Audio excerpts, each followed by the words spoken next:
네, 이번 강의에서는 레이아웃에 대해서 살펴보도록 하겠습니다. 우리가 작성한 씬이 기계 변화가 발생했을 때 어떻게 보여지는지를 한번 살펴볼 거고요. 그 다음에 제약 조건 이용해서 레이아웃을 작성하는 방법이 있습니다. 이렇게 작성했을 때 어떻게 기기 변화에 대처하게 되는지, 동작하는지에서 한번 살펴볼 거고요. 그렇게 레이아웃 작성하는 방법을 살펴보도록 하겠습니다. 그 다음에 인터페이스 빌더 말고 코드를 이용해서도 이렇게 제약 조건 기반의 레이아웃 작성하는 방법을 살펴보도록 하겠습니다.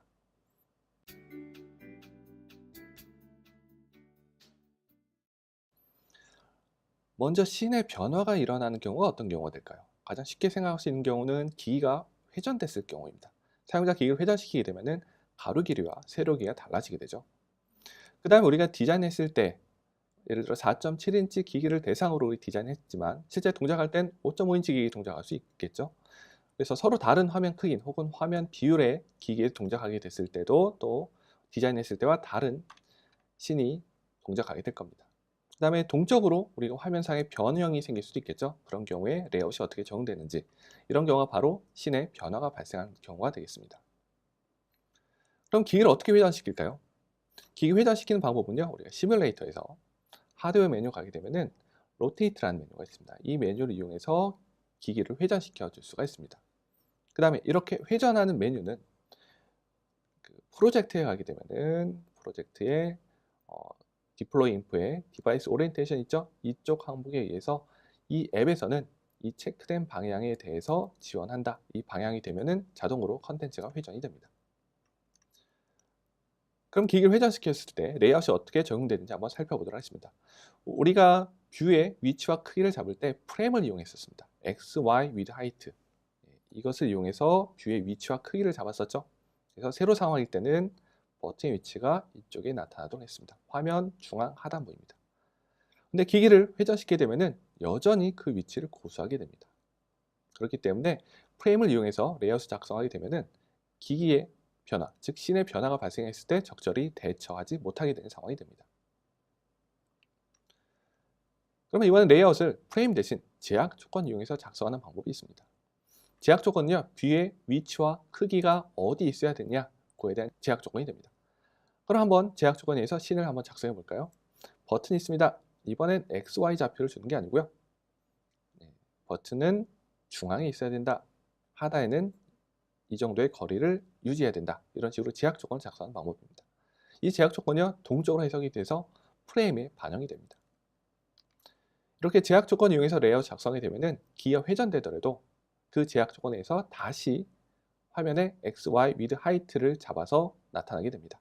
즉, 세로 상태일 때 제약 조건에 맞는 위치가 됐죠. 얘를 회전시켰습니다. 회전시키더라도 중앙에 있고요. 하단에는 일정한 거리를 떨어지도록 유지가 됩니다. 이런 형태로 제약 조건에 의해서 레이아웃을 작성할 수가 있습니다.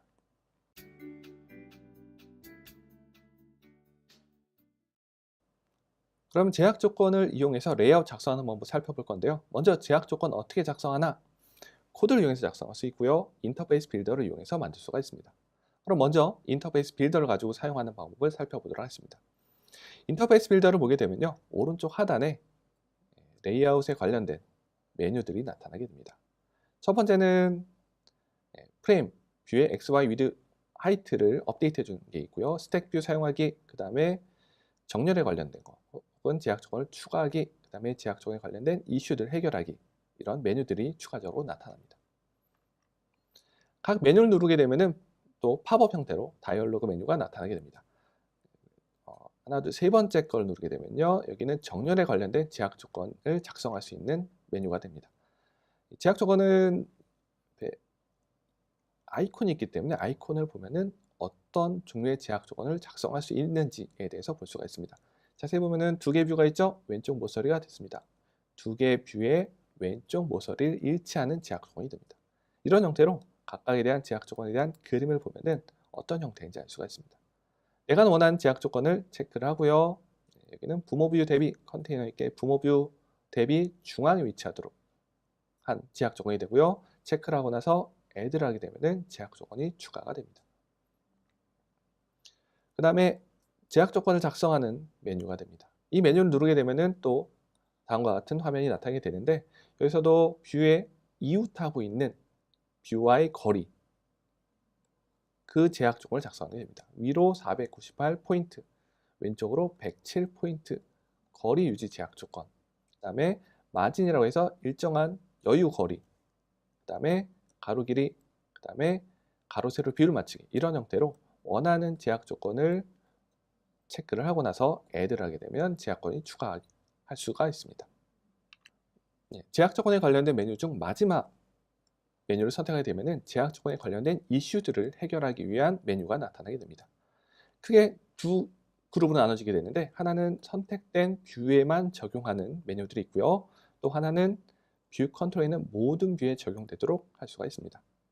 여기 있는 메뉴들은요, 제약 조건을 업데이트하거나 혹은 부족한 제약 조건을 추가하기, 혹은 권장되어 있는 제약 조건으로 다시 맞추기, 혹은 제약 조건을 지우기, 이런 식의 메뉴들이 제공됩니다. 제약 조건에 의해서 레이아웃을 한번 작성해 보도록 할까요? 일단 가장 쉬운 방법은요, 자동으로 만들어주는 기능을 사용하는 것가 됩니다. 제약 조건 이슈 해결 쪽 마지막 메뉴를 이용하게 되면은 그쪽에는 권장 제약 조건을 자동으로 만들어주는 기능이 있습니다. 이 메뉴를 이용하게 되면은 뷰의 위치에 걸맞는 제약 조건을 추가를 해줍니다. 가운데 뷰를 배치하게 되면은 가운데 위치하도록 제약 조건을 만들어주게 됩니다. 제약 조건을 작성해 봤으니까 우리가 작성한 제약 조건이 잘 들어갔나 확인해 보도록 하겠습니다. 도큐먼트 아웃라인에 가게 되면은 신의 구조에는 해당 신에 작성한 제약 조건들이 나타나게 됩니다. 혹은 해당하는 뷰를 선택하면요, 그 뷰의 크기 인스펙터에 가게 되면은 이 뷰에 적용 중인 제약 조건들에 대한 목록을 살펴볼 수가 있습니다. 이번엔 제약 조건의 속성을 한번 살펴보도록 할까요? 일단 캔버스에서 제약 조건 보조선을 클릭하거나, 혹은 도큐먼트 아웃라인에서 제약 조건을 선택하거나, 혹은 크기 인스펙터에서 제약 조건 목록 중에 더블 클릭하게 되면은 제약 조건에 대한 속성을 볼 수 있는 인스펙터가 나타나게 됩니다. 그래서 제약 조건에 대한 속성을 우리가 살펴볼 수 있습니다. 이 세세한 내용은 이후에 한번 살펴보도록 하겠습니다. 우리가 제약 조건을 자동으로 만들어주는 걸 했는데 그게 마음에 안 들어요? 그럼 우리가 제약 조건을 수정을 하면 됩니다.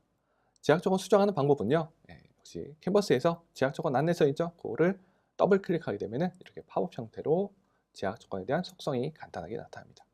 혹은 크기 인스펙터에서 제일 끝에는 에디트 버튼을 누르거나, 혹은 더블 클릭해서 제약 조건 속성 인스펙터에서 제약 조건의 값을 수정할 수가 있습니다. 삭제하고 싶어요? 그럴 때는 제약 조건을 선택해서, 혹은 이거를 선택하고 키보드에 딜리트 키를 눌러서 삭제를 할 수가 있습니다. 제약 조건 작성하는 방법, 그 다음에 속성을 한번 살펴봤는데요. 그 제약 조건과 프레임과 어떤 관계가 있을까요? 일단 런타임에 앱이 동작 중에 뷰에 동작하고 있는 제약 조건을 해석을 합니다. 이 제약 조건을 해석해서 뷰의 위치와 크기를 결정하게 됩니다. 그렇기 때문에 결과적으로 프레임과 제약 조건은 같은 곳에 위치하게 됩니다. 이렇게 동적으로 결정하다 보니까 우리가 씬을 작성했을 때 뷰의 위치를 잡죠. 그게 동작할 때와 전혀 다르게 될 수 있습니다. 왜냐하면 기가 다르거나 혹은 방향이 회전됐을 때는 그 프레임의 좌표가 런타임이랑 또 달라질 수가 있습니다. 이번엔 또 다른 경우입니다. 제약 조건과 프레임을 다르게 작성할 수 있겠죠? 예를 들어서 어떻게 했느냐, 제약 조건 이용해서 레이아웃을 작성했습니다. 그랬는데 혹시나 이거를 마우스 이용해서 드래그 드롭해서 옮겨버렸습니다. 제약 조건에 의해서 나타나는 위치는 이곳이어야 되는데 뷰의 위치 이동해 버렸기 때문에 X, Y, 위드 하이트는 다른 위치로 가버렸습니다. 이렇게 된 경우에 앱이 동작하게 되면은 역시 이 프레임은 무시가 되고요, 제약 조건에 의해서 프레임이 다시 맞춰지게 됩니다. 결과적으로는 제약 조건에 의해서 다시 프레임이 잡혀지기 때문에 제약 조건이 우선한다고 볼 수가 있습니다. 우리가 이제 제약 조건 이용해서 레이아웃 작성하다 보면은 이제 종종 뷰의 위치를 이동시켜 버리는 것이 생기게 됩니다. 그런 경우에는 프레임과 제약 조건이 서로 달라지게 되는 경우가 있습니다. 그런 경우에는 어떤 방법이 있느냐? 간단하게 이제 프레임 업데이트라는 메뉴가 있습니다. 레이아웃에 관련된 메뉴 가게 되면 맨 왼쪽에 있는 거 프레임 업데이트 하게 되면은 제약 조건에 맞도록 프레임 위치를 이동시켜 줍니다. 즉 뷰의 위치가 제약 조건에 맞는 위치로 옮겨지게 됩니다. 혹은 반대로 내가 뷰의 위치를 옮겼습니다. 그 위치에 제약 조건이 되도록 이슈 해결을 가게 되면은 업데이트 컨스트레인트 이용해 가지고 제약 조건을 업데이트하는 방법이 있습니다. 제약 조건이 동적으로 해석이 된다고 그러는데 그 시점은 언제가 될까요? 그 시점은요, 뷰 컨트롤러에 있는 뷰 윌 레이아웃 서브 뷰와 뷰 디드 레이아웃 서브 뷰 사이가 바로 제약 조건이 적용되는 시점이 됩니다. 그래서 특정 뷰의 좌표가 뷰 윌 레이아웃 서브 뷰, 이때의 좌표와 뷰 디드 레이아웃 서브 뷰의 좌표가 서로 달라질 수가 있습니다. 왜냐? 제약 조건이 해석되기 전과 해석되기 후이기 때문입니다.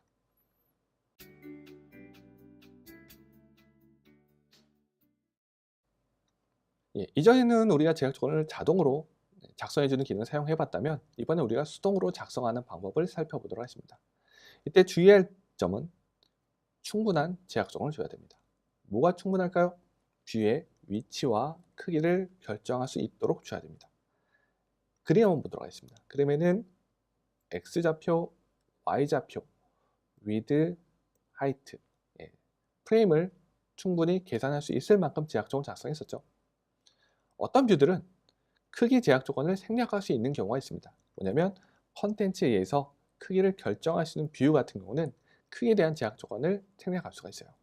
어떤 게 컨텐츠에 의해서 크기를 결정할 수 있을까요? 바로 레이블 혹은 이미지 뷰 같은 경우가 되겠습니다. 즉 이미지의 크기에서 이미지 뷰의 크기를 결정할 수가 있죠. 이렇게 충분한 제약 조건을 작성해야 되는데 만약에 제약 조건이 부족하다 그런 경우에는 인터페이스 빌더에서는 경고로 알려주게 됩니다. 아래 그림 쪽 가게 되면요. 레이블입니다. 크기 제약 조건은 생략 가능한 상태가 되고요. X좌표, Y좌표를 계산할 수 있을 만큼 제약 조건을 작성했습니다. 충분한 상태가 됩니다. 그런데 오른쪽 그림 가게 되면요. X좌표만 잡을 수 있게 됐고요. Y좌표를 계산할 수 있는 제약 조건이 부족한 상태가 되죠. 그래서 부족한 제약 조건 상태가 되고요. 그래서 인터페이스 빌드에서는 빨간색으로 경고 표시를 안내해 줍니다. 뷰의 제약 조건을 작성하다 보면은 위치를 작성하는 제약 조건, 이때 좀 생각해야 될 거가 있습니다. 즉 씬의 크기가 항상 똑같은 건 아니에요. 예를 들어서 내비게이션 컨트롤을 이용한다거나 혹은 탭바 컨트롤을 이용하게 됐을 때는 씬에 뭐가 생기냐? 바가 생기게 됩니다. 내비게이션 바가 생기게 되고요. 그 다음에 탭바가 생기게 됩니다. 이렇게 이제 씬의 크기가 컨텐츠 상황 따라 씬의 구조 따라 달라질 수가 있는데 그런 경우에 기준이 되는 바로 가이드라인이 레이아웃 가이드가 됩니다. 상단에는 탑 레이아웃 가이드가 있고요. 하단에는 바텀 레이아웃 가이드가 있습니다. 이걸 이용해서 뷰의 XY 좌표를 잡는 데 도움이 됩니다. 이런 레이아웃 가이드는 좌우에도 있습니다. 혹은 위아래도 있습니다. 이건 뭐냐면 컨텐츠를 배치할 때 이 정도의 여백을 주면 좋다. 이게 바로 컨텐트 마진이라고 제공되는 일종의 이제 제약 조건 가이드가 됩니다. 꼭 따르지 않아도 되긴 됩니다. 뷰의 위치를 결정하는 제약 조건 한번 작성하는 방법 살펴볼까요? 뷰는 뷰의 왼쪽, 뷰의 오른쪽, 위, 아래 여백을 이용해서 뷰의 위치를 작성할 수 있습니다. 그런데 이 거리는요.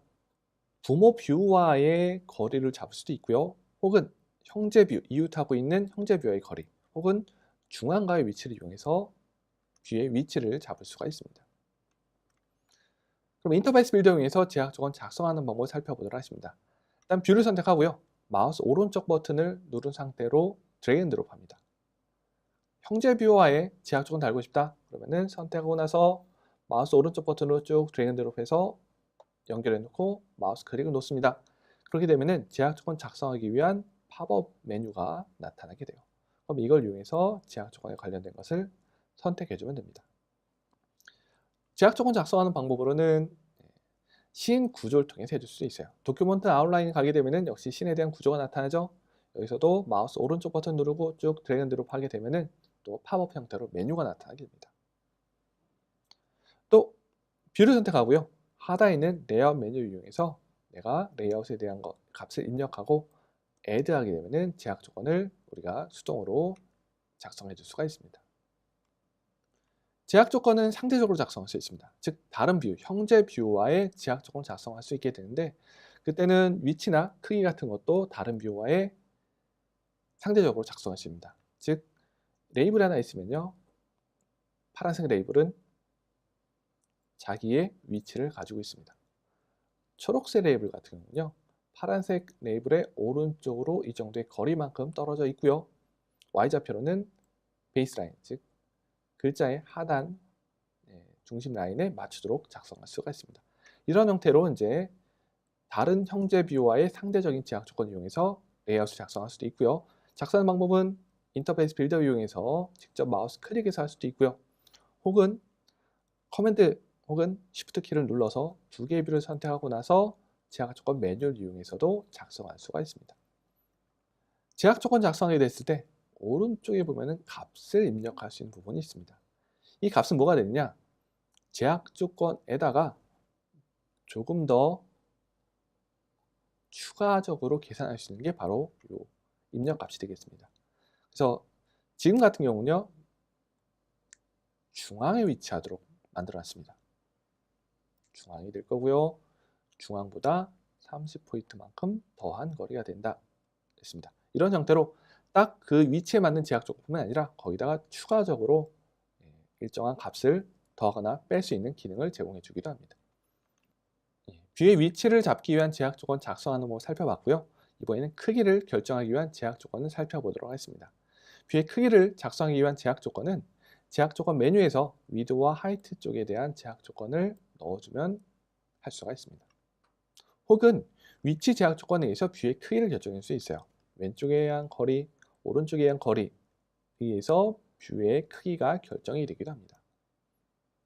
크기 관련된 제약 조건은 또 뭐가 있느냐? 비율 유지 제약 조건도 있습니다. 비율 유지 제약 조건을 작성하게 되면요, 화면상에 있는 그림은 2:1로 유지하도록 만든 제약 조건이 됩니다. 이렇게 되면은 뷰의 크기가 바뀌더라도 이 비율에 의해서 가로 길이를 맞춰서 세로 길이 혹은 세로 길이를 맞춰서 가로 길이가 변경이 됩니다. 이번엔 제약 조건을 좀 더 깊이 살펴보도록 하겠습니다. 제약 조건의 속성을 보게 되면요, 제약 조건 선택하고 인스펙터를 보게 되면은 화면에 있는 그림처럼 나타나게 됩니다. 아이템이 있는데 그 뷰의 가로 길이와 세로 길이 같은 경우는 하나의 아이템으로 구성되고요. 다른 뷰와의 거리, 그런 것들은 이제 두 개의 아이템으로 구성이 되게 됩니다. 그래서 퍼스트 아이템 혹은 세컨드 아이템까지 존재하게 돼요. 릴레이션은 값과의 관계, 같다, 이하다, 이상이다를 의미하게 되고, 그다음에 멀티플라이어와 컨스탄트로 구성되는 걸 볼 수가 있습니다. 프라이오리티도 있고요. 이건 어떻게 계산되느냐? 아이템 1에 있는 아이템 1의 항목의 값은 X좌표, Y좌표가 되겠죠. 아이템 2의 항목값, 다른 뷰의 X, Y좌표, 이 값에다가 멀티플라이어 곱하고 컨스탄트를 더한 거가 적용이 됩니다. 좀 어렵죠? 예제로 한번 살펴보도록 하겠습니다.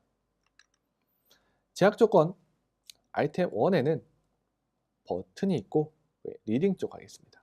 왼쪽이 될 겁니다. 아이템 2 부모 뷰와 센터 X, 이런 식으로 아이템 1과 2가 구성이 됐습니다. 릴레이션은 같다로 했고요. 컨스탄트는 30, 그 다음에 멀티플라이는 1이라는 속성을 가진 제약 조건이 어떻게 적용되나 보도록 하겠습니다. 버튼의 시작점의 X좌표는 아이템 2 부모 뷰의 센터 X 좌표 곱하기 1 더하기 30이 됩니다. 어떻게 확인이 적용될까요? 부모 뷰에 중앙 X좌표가 있습니다.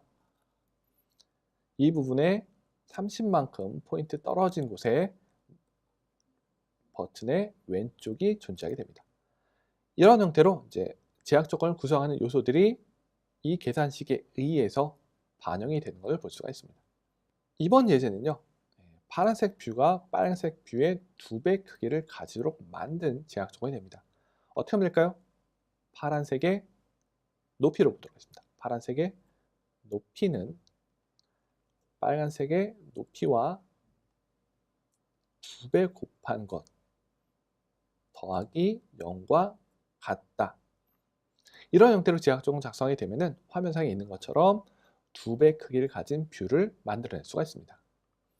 그래서 이런 경우는요, 이제 한 번에 작성이 힘든 경우가 있어요. 그런 경우에는 비슷한 제약 조건을 먼저 작성하고 나서 속성에 가서 값을 바꾸는 식으로 작성하면 좀 더 편하게 작성할 수가 있습니다. 제약 조건을 작성하다 보면은 제약 조건 간의 경쟁이 발생할 수도 있습니다. 한번 예제를 한번 살펴보도록 하겠습니다. 뷰가 하나 있습니다.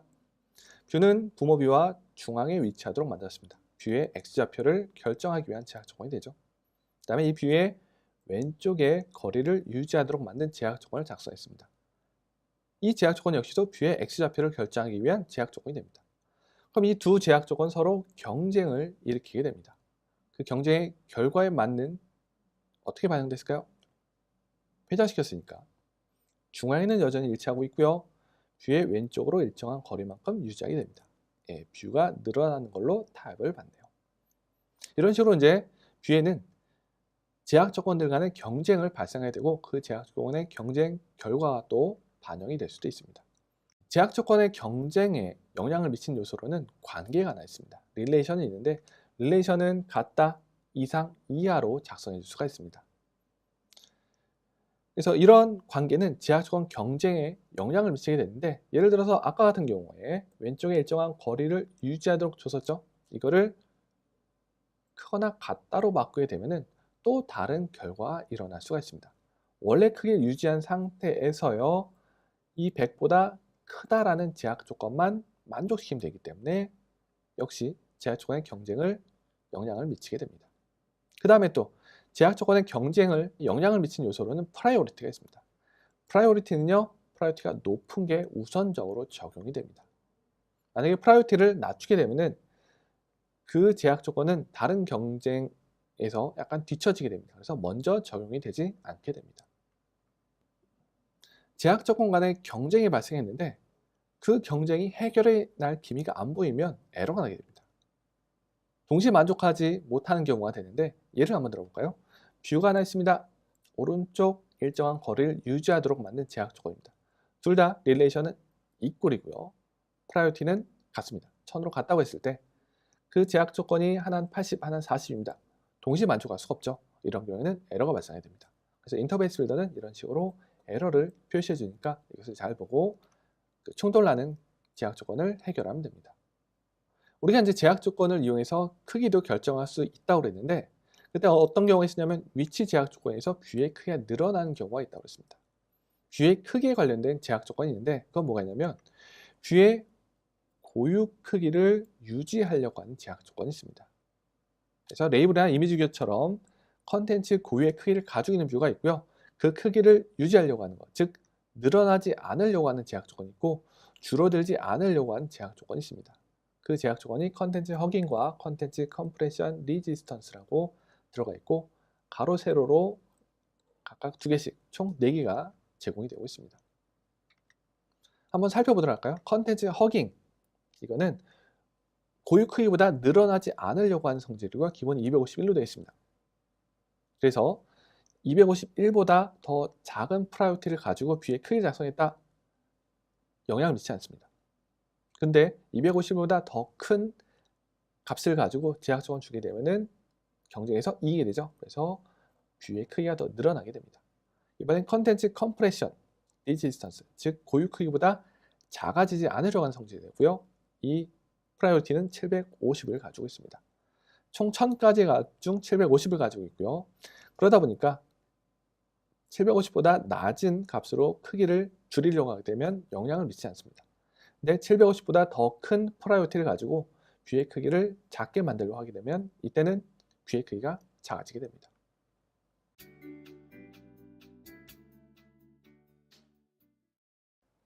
그러면 제약 조건 이용해서 레이아웃 작성하는 방법을 살펴보도록 하겠습니다. 그 전에 제약 조건 없이 프레임 기반으로 사용할 때 어떻게 동작 하나를 볼게요. 웨이브를 하나 올려놓고요. 런 하겠습니다. 물론 세로 상태일 때는 정상적으로 화면 하단에 나타납니다. 회전시키면요. 밖을 벗어나 버렸습니다. 이번엔 제약 조건 작성해 보도록 하겠습니다. 제약 조건 작성할 때는요. 선택하고 나서요. 제일 끝에 있는 제약 조건을 자동으로 만들어주는 걸 사용할 수도 있을 거고요. 다시 삭제하고 수동으로 만들어 보도록 하겠습니다. 선택하고 메뉴로 갑니다. 보드의 중앙. 그 다음에 이웃하는 뷰와 하단으로 20포인트 유지 여백. 애드하면 제약 조건이 추가가 됩니다. 그 다음에 충분한 제약 조건이 있기 때문에 이렇게 파란색으로 표시가 되는 걸 볼 수가 있습니다. 이렇게 만들고 동작하게 되면은 아까와는 다르게 제약 조건을 해석해서 신이 변화가 있다 하더라도 제약 조건에 맞는 위치가 나오는 것을 볼 수가 있습니다. 이렇게 해서 제약 조건을 이용해서 레이아웃 작성하는 방법을 간단히 살펴봤습니다.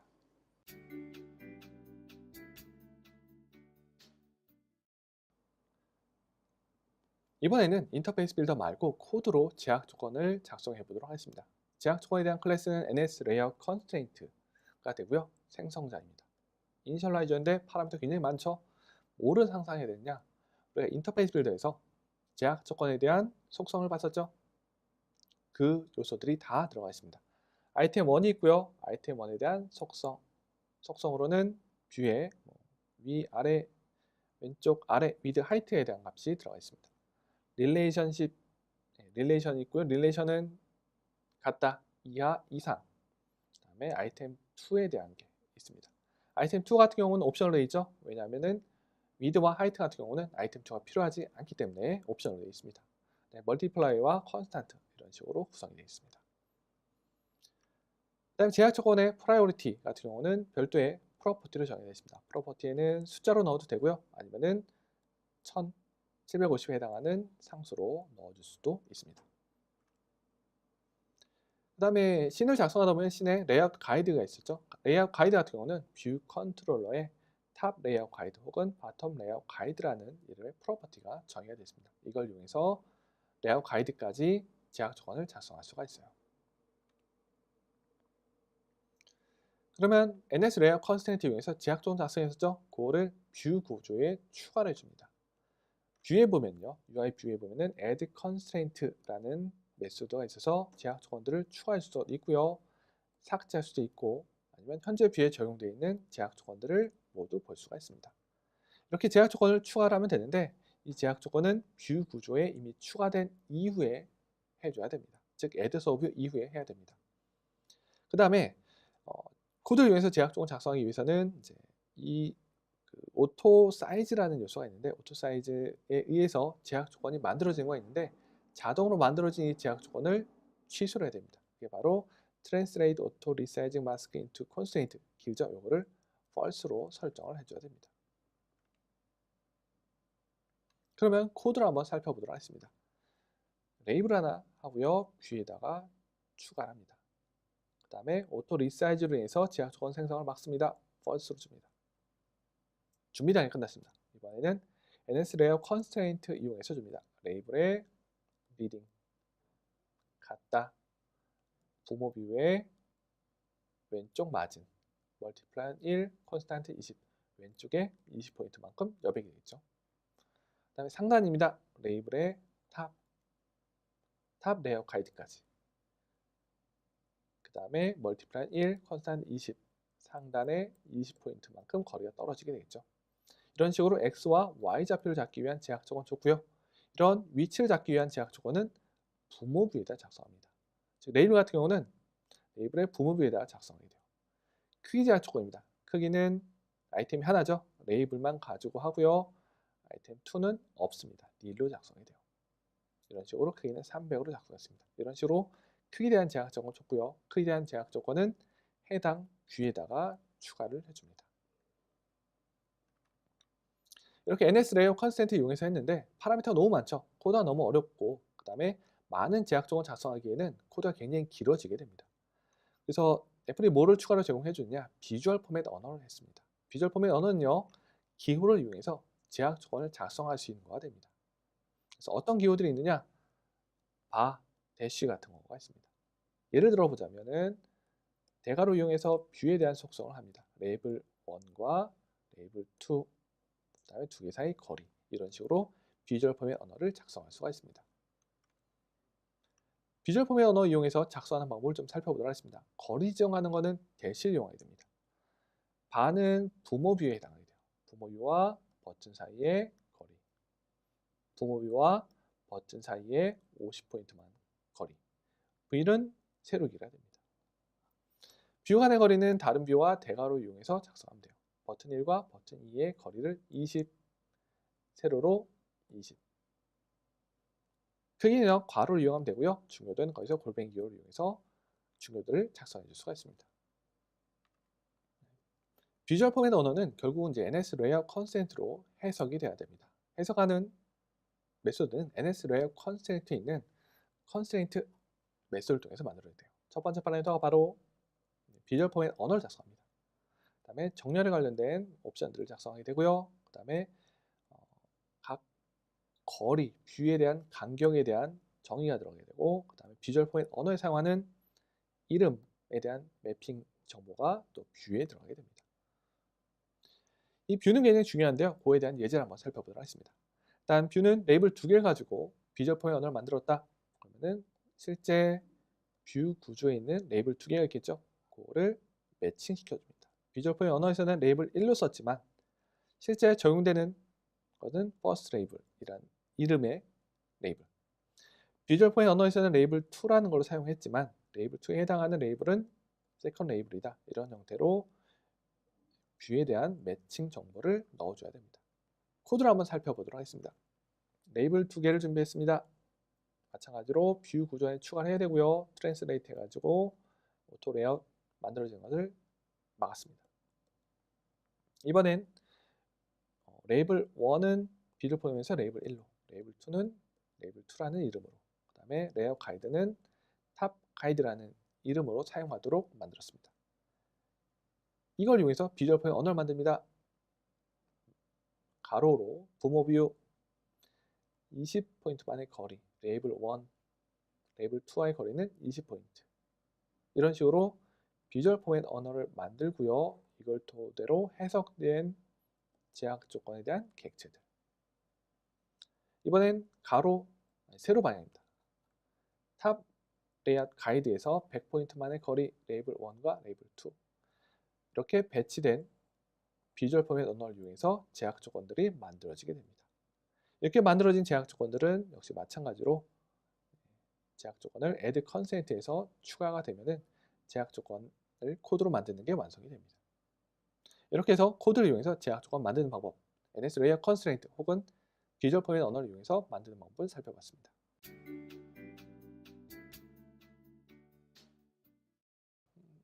지금까지 레이아웃에 대해서 살펴봤습니다. 먼저 우리가 살펴본 거는 씬의 변화가 발생했을 때 어떻게 화면상에 변화가 생기는가, 화면의 변화에 대처하지 못한 상황을 살펴봤었죠.